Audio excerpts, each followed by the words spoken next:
إن الحمد لله نحمده ونستعينه ونستغفره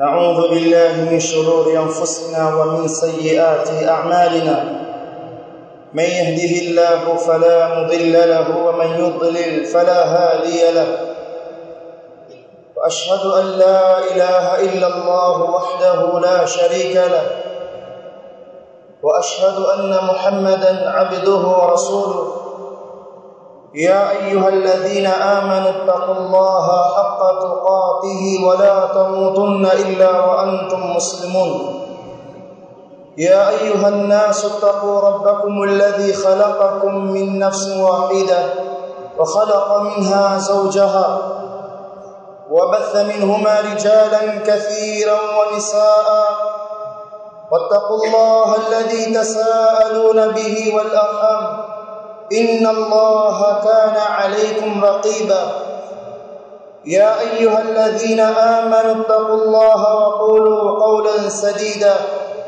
يصلح لكم أعمالكم ويغفر لكم ذنوبكم ومن يطع الله ورسوله فقد فاز فوزا عظيما أما بعد فإن أصدق الحديث كتاب الله وخير الهدى هدى رسول الله صلى الله عليه وآله وسلم وشر الأمور محدثاتها وكل محدثة بدعة وكل بدعة ضلالة وكل ضلالة في النار أيها الناس عباد الله أوصيكم ونفسي بتقوى الله عز وجل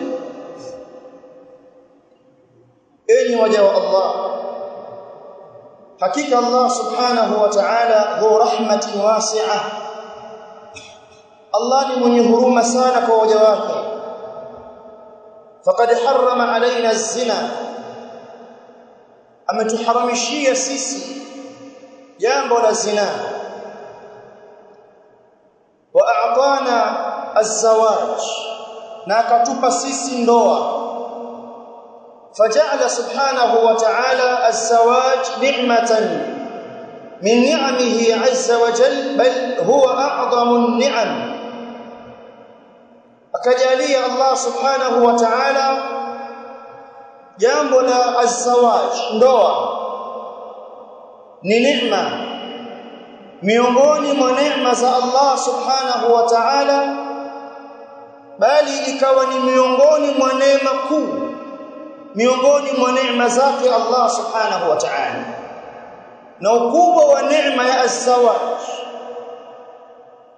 pengine asifahamu neema hii ukubwa wake isipokuwa yule aliyekwisha ingia katika neema hii aliye nje ya neema hii pengine asifahamu ukubwa wa neema hii namna hali zinavyokuwa ndani ya jambo la ndoa waliooa wataithibitisha neema hii ya Allah subhanahu wa ta'ala walidha amara Allah subhanahu wa ta'ala ibadahu fankihu ma taba lakum minan nisa mathna wa thulatha wa ruba' kwa ajili hii Allah tabaraka wa ta'ala kawaamrisha waja wake jambo la kuoa akawaambia oeni fankihu fi'lu al-amr oeni ma taba lakum minan nisa katika yale ambayo yanawapendezesha ninyi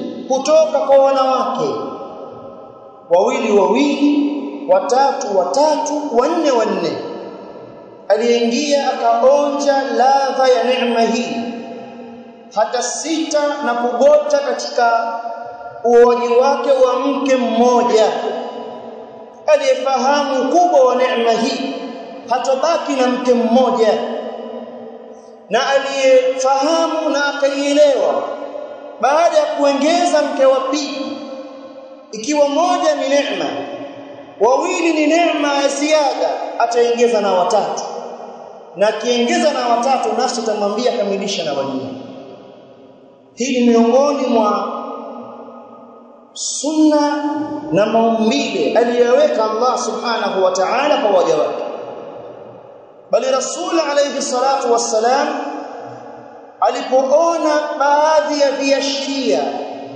kwa masahaba zake kunako jambo la kuacha ndoa, akawagombeza na kuwakataza.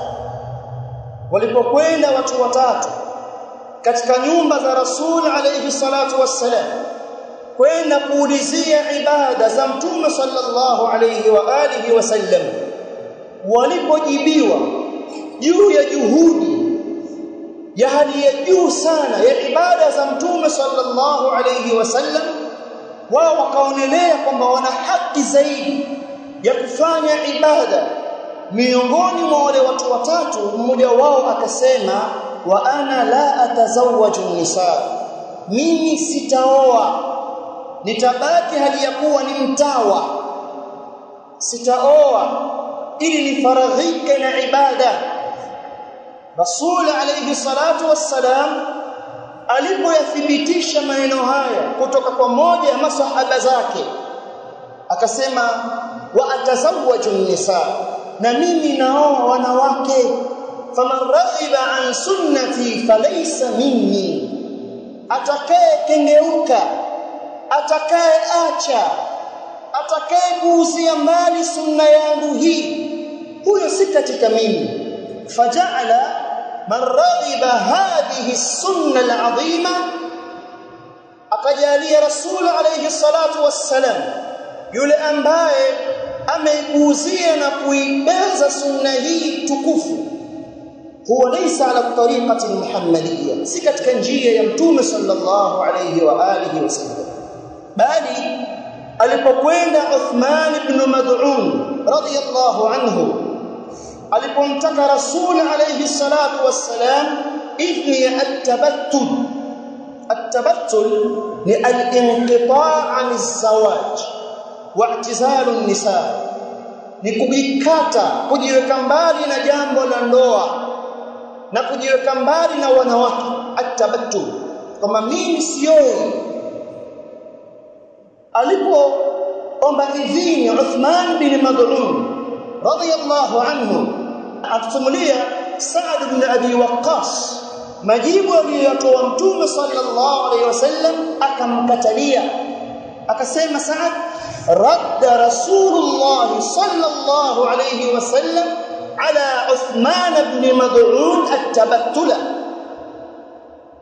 walau adhina la ikhtasayna. Alirejesha idhini kwa kuikataa Mtume sallallahu alayhi wasallam juu ya Uthman bin Mad'un jambo la kuacha ndoa kwa ajili ya kufaraghika na ibada. Anasema Sa'd ibn Abi Waqqas, lau kama angelimpa idhini akamruhusu, lakhtasaina, sisi masahaba tungefanya al-khasar, manake tungefanya utibabu wa kutoa kokwa mbili ambazo ndo sababu ya matamanio ya mwanamume. Leo angeliruhusiwa Uthman bin Mad'un, tungelitoa sisi kokwa ambazo zapelekea shahawa kwa mwanamume, tukafaraghika na ibada. Lakini Rasul alayhi salatu wassalam akamkatalia. Hii kuonyesha kwamba jambo la zawaji ni jambo kubwa mno. Ibada ya kufaraghika nazo ni jambo adhima, lakini kufaraghika na ibada na kuacha ndoa si katika mwenendo wa Mtume sallallahu alayhi wa alihi wasallam.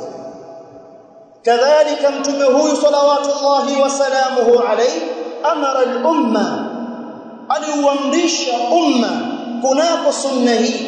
Faqala alayhi salatu wassalam, ya ma'ashara ash-shabab man istata'a minkum al-ba'ata falyatazawwaj, enyi kongamano la vijana, yoyote miongoni mwenu mwenye kuweza albaa, mu'natun nikah, atakayeweza mambo ya ndoa, kuanzia uwezo wa kimwili kumwendea mwanamke, akawa na nguvu za kiume, akawa ana shahawa, ana matamanio, huyu analiweza hili na anaweza kusimamia mambo ya ndoa, kumlisha mwanamke, kumvisha mwanamke, makazi kwa mwanamke, huyu aoe, asibaki katika hali hii ya uruhubani, aoe.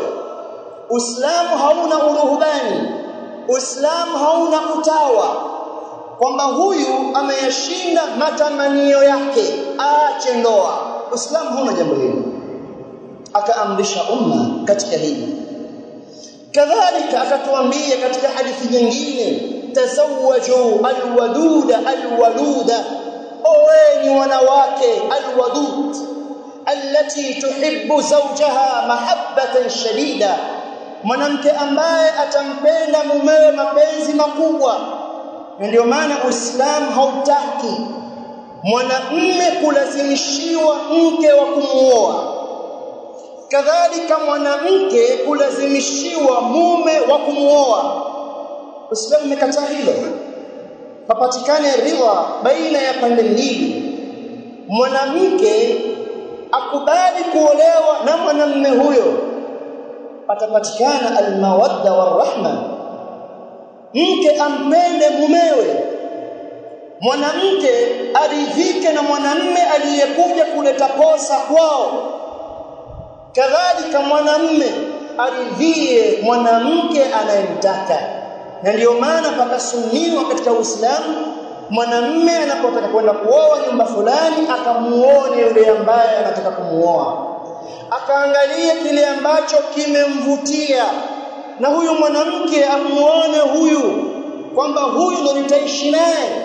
Sio baba amlazimishe mtoto wake wa kiume kwenda kumuoa binti ambaye hakuna ridhaa yake. Kila mmoja ana mapenzi yake, kila mmoja ana jicho lake la kuangalia. Kuna mwingine hupenda mrefu, hapendi mfupi, utamlazimishiaje amuoe mwanamke mfupi? Kuna mwingine yeye hutaka hao wafupi, hataki mwanamke mrefu, utamlazimishiaje umpe mwanamke mrefu? Kuna mwingine hutaka mweupe, kuna mwingine hutaka mweusi, kuna mwingine ili aridhike lazima apate mwanamke mapana 60, awe huyu amenona, huyu ndo anamtaka yeye. Kuna mwingine yeye kimbaumbau chamtosha, apate mwanamke mwembamba, huyo karidhika naye, ni misi wake, ni maamuzi yake. Tazawwajul waduda, oweni wanawake wenye kuwapenda waume zao, alwaduda, wenye kuzaa sana, kwa kuangalia familia ya mwanamke huyo, dada zake, ndugu zake, mama yake, jamaa zake, wanazaaje hao? Wanazaa sana, huyo anafaa kuoa. Alimkataza Rasul sallallahu alayhi wasallam sahaba wake kumuoa mwanamke ambaye ana hasab na ana jamali. Mwanamke ana nasabu nzuri, mwanamke ana uzuri wa sura, lakini la tali, hazai, akamwambia usimuoe. Haya mafundisho ya Mtume sallallahu alaihi wasallam. Kiangalia hadithi zilizosoma zaonyesha juu ya ukubwa wa jambo la ndoa. Allah tabaraka wa taala naye akatuambia kwenye Qur'ani al-Karim, akiwahutubia al-awliya wal-asyad, wazazi, mawali, wanaowamiliki watumwa, akatoa amri yake Allah tabaraka wa taala, wa ankihu al-ayama minkum was-salihina min ibadikum wa imaikum wa ankihu. Hii aya haiwahusu vijana ambao hawajaoa wala waliokushaoa. Aya hii inawahusu wazee wenye watoto wa kiume, wazee wenye watoto wa kike. Kadhalika inawahusu wale wanaowamiliki watumwa. Walidha qala as-Sa'di rahimahullah ta'ala fi hadhihi al-aya ya'muru ta'ala al-awliya'a wal-asyad. Allah anawaamrisha wazazi, walezi, wasimamizi, wanaowasimamia mabinti, wanaowasimamia vijana, anawaamrisha Allah tabaraka wa taala biinkahi man tahta wilayatihim, kuwaozesha wale waliokuwa chini ya usimamizi wao. Wa ankihu al-ayama, waozesheni al-ayama. Al-ayama maana al-ayama man la azwaja lahum, wale ambao hawana ndoa, min rijali wa nisa'in thayyibin wa abkar, ikiwa ni mwanamume hajaoa au ameoa mkewe amefariki hana ndoa au ameacha hana ndoa, huyo ni al-ayyim katika lugha ya Kiarabu, huyo ni mjane. Kadhalika mwanamke aliyekuwa hajawahi kuolewa au aliyeolewa akaachwa au aliyefiliwa na mumewe ambaye hana ndoa ni al-ayyim, huyo naye ni mjane. Hawa wana wasimamizi wao. Allah tabaraka wa taala anawahubiria na kuwahutubia hawa wazazi na wasimamizi. Hawa mlionao chini yenu waozesheni al-ayama al-ahrar wal-harair, wale walio huru wasio katika utumwa, walio huru katika wanaume katika wanawake, watoto wenu mnao wasimamia. Mzazi wa kiume amuangalie kijana wake, huyu tayari amefikia hali ya kuoa. Hali ya kuoa ni mtoto kubaligh, amekwisha baligh, huyu tayari afaa ndoa. Baligh murshid, mwenye akili, mwenye kuyaongoza mambo, huyu afaa kuoa. Mtafutie binti mpe. Kadhalika mwenye mtoto wa kike ambaye anaye ndani na analea, huyo si wa kufuga, huyo sio mbuzi anayefugwa, huyo peleka kwa mume. Tafuta mume mwenye kuridhika katika sheria, kisha mpe binti yako huyo, msiwaweke ndani. Hii ni khitabu ya Allah tabaraka wa taala kwa wao. Akawahutubia na al-asyad, wale wanaowamiliki watumwa, was-salihina min ibadikum wa imaikum, na wale wema walio na wema katika watumwa wenu wa kiume na wajakazi wenu mnaowamiliki, wakifikia katika hali ya kuhitajia ndoa, hawa wapeni ndoa. Hii ni khitabu ya Allah tabaraka wa taala. In yakunu fuqara, ikiwa wao ni mafakiri, mkahofia huyu kijana wangu hana hili wala lile, wewe si nacho. Tena ieleweke katika sheria hii hakuna sharti lililowekwa katika jambo la kutimia na kusihi ndoa kwamba lazima mtoto wa kiume aje kuletea funguo ya nyumba, kwamba amekwisha jenga. Wewe si umejenga tayari baba? Kwani kuna lazima gani kila mmoja ajenge? Hivi kuna hadithi gani au aya gani yatuambia kwamba kila mmoja awe na nyumba yake? Au falsafa gani iwe kwa upande huo au upande wa sekula, falsafa gani yatuambia kila mmoja awe na nyumba yake? Hakuna kitu kama hicho. Wewe baba una nyumba, ikiwa baba wewe una mtoto wa kiume na una chumba cha lizamu, chukua chumba hicho muweke kijana wako.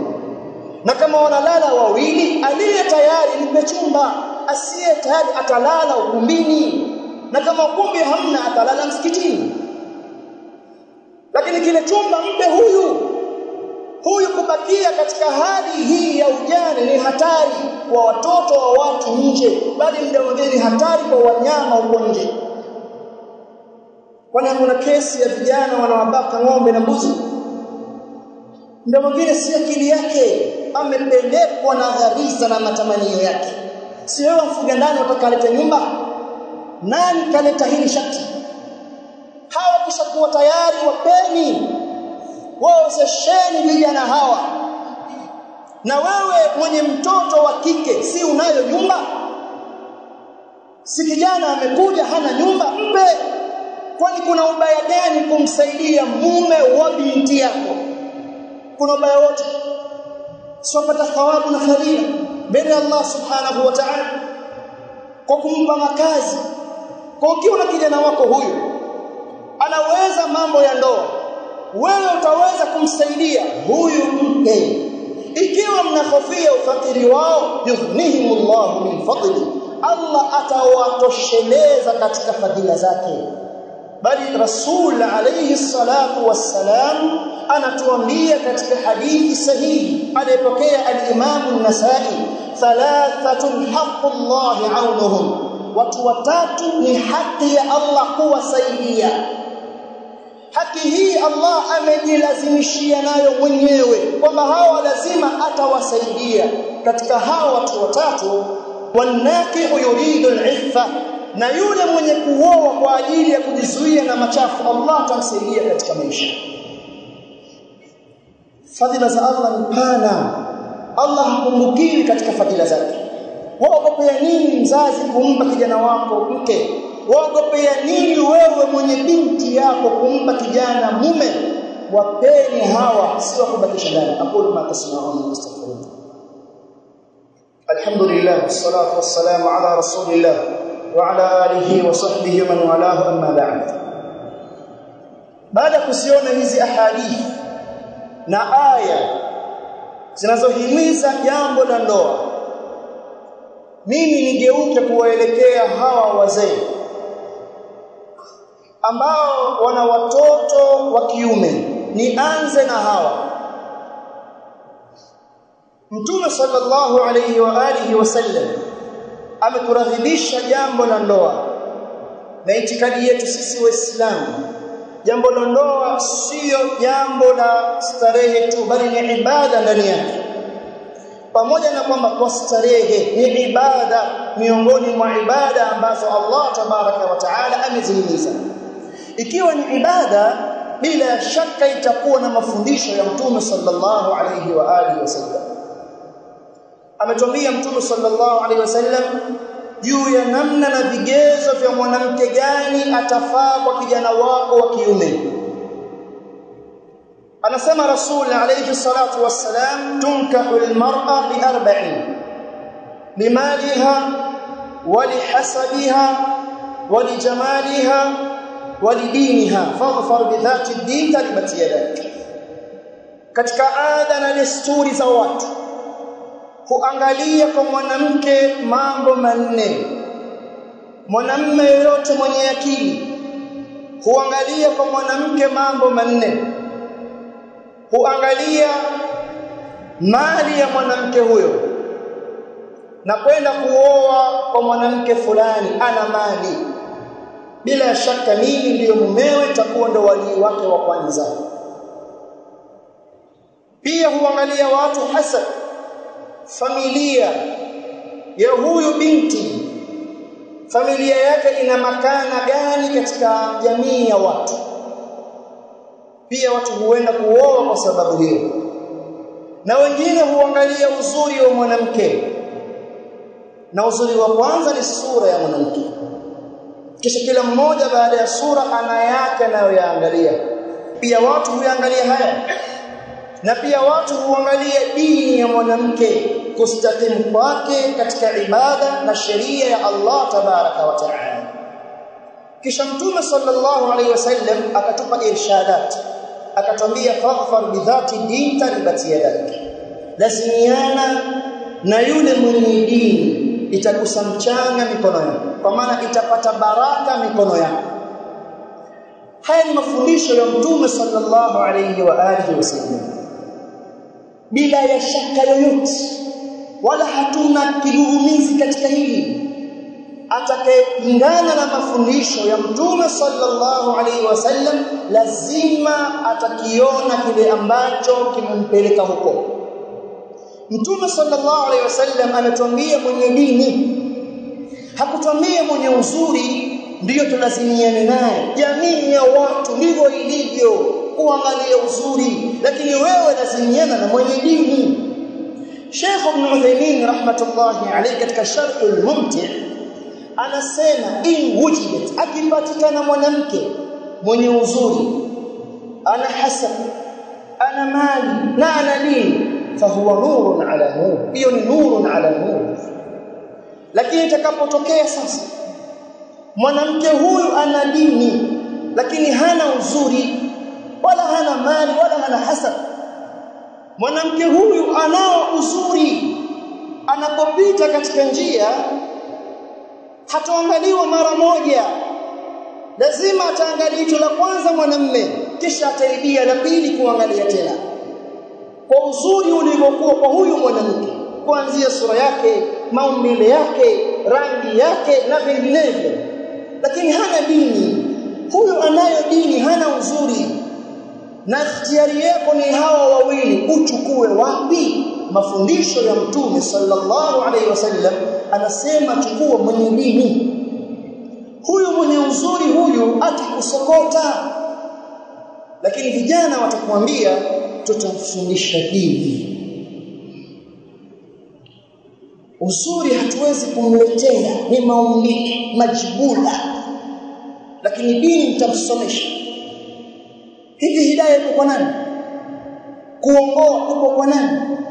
Lau kama mtu ana uwezo wa kuongoa, Mtume sallallahu alaihi wasallam angelimuongoa ammi yake Abu Talib, aliyesimama kidete kumtingia kifua kunakokuudhiwa na Makuraish ili dini aipeleke mbele, lakini hakufa Muislamu, amekufa hali ya kuwa ni mushrik na ataadhibiwa na Allah tabaraka wa taala. Anausaidia Uislamu, na Mtume sallallahu alaihi wasallam arada alhidayata minhu, ameitaka hidayah kutoka kwake, bali amemlazimishia na kumhimizia na kumrejelea, lakini hakuongoka.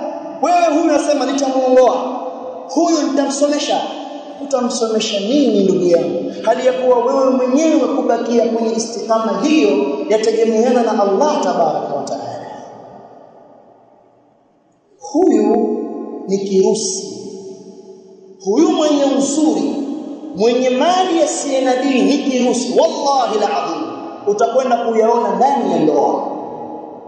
Kwa hiyo wazee, mnapochagua au unapochagua vijana wenu wakawaletea, waangalieni hao wanawake wanaotaka kuwaoa wana dini. Kama hawana dini, wapeni nasaha watoto wenu.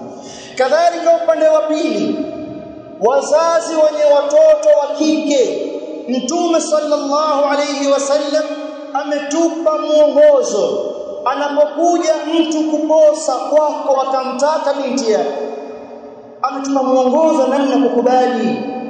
Anatuambia Rasul alayhi salatu wassalam, idha khataba ilaykum, anapokuja kuchumbia kwenu, man tardawna dinahu wa khuluquhu fazawwijuhu, yule ambaye mtaridhia dini yake, mtaridhia tabia yake, huyo muozesheni. Illa taf'alu takun fitnatun fil ardi wa fasadun 'arid.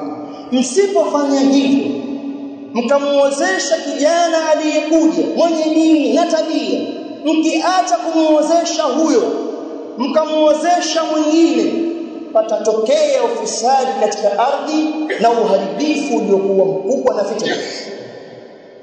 Hii ni miongozo ya Mtume sallallahu alaihi wasallam kwa wazazi wenye watoto wa kike. Hakutuambia anapokuja muulize anafanya kazi gani, anapokea mshahara kiasi gani. Huyu hakuja kufunga mkataba wa biashara na wewe. Huyu amekuja kutafuta jambo la kuunga ukoo na kutengeneza familia. Masharti ni mawili tu, dini yake utaipimaje? Mweke kitako hapa, atakuposa kwako. Ataka binti yako, mweke kitako, mpe mushaf, mwambie soma Qur'ani nikusikie. Kama hajui kusoma Qur'ani, huyu hafai kuwa ni mume wa binti yako, hata kama ana mali, tena mali yake ni nyingi mno. Huyo hafai. Huyo atakuharibia familia yako, si binti yako tu, familia nzima ataiharibu. Nacho ni kirusi hicho. Anapokuja kijana, ana dini yake, ana tabia zake, na tabia ya mtu utaijua wale anaosuhubiana nao. Anasuhubiana na nani? Rafiki yake ni nani? Anakaa na nani? Darasa anasoma wapi? Anazungumzaje mazungumzo yake? Mkimuona huyu na mkaridhia kutoka kwake, lakini anafanya kazi gani? Huyu kazi yake anapanga tungule sokoni. Huyu anafaa kuwa mume wa binti yake. Huyu anafaa kuwa mume wa binti yake kwa kuwa tu wanadini. Hii ni miongozo ya Mtume sallallahu alaihi wasallam. Yoyote atakayekengeuka lazima yatampata ya kumpata. falyahdhar alladhina yukhalifuna an amri an tusibahum fitna au yusibahum adhabun alim. Kwa katika haya yazingatieni wazee, sikuzungumza na vijana ambao hawajaoa leo wala sina haja nao hao, nimezungumza na wazee wenye vijana, wapeni hao. Hili hamkai nao, labda mnawaogopa, hamkai nao vijana wewe, wanaumia hao. Ukuti vijana wamekaa hata kama wamevaa kanzu na maustadhi na wakikaa kishungu watatu wanne, hawana story nyingine zaidi ya ndoa, wakitiana hamu na hamasa, basi hawana jingine. Wengine hulia vyumbani, akakaa chumbani akaanza kulia kwa sababu akiangalia mbele kuna giza, baba yake hamuelewi hata awali, na kijiangalia kuna mshipa fulani tayari umekwisha simama, wamtia tabu na dhiki. Hawa wanapata tabu. Hebu kaeni na kitabu kisha waulize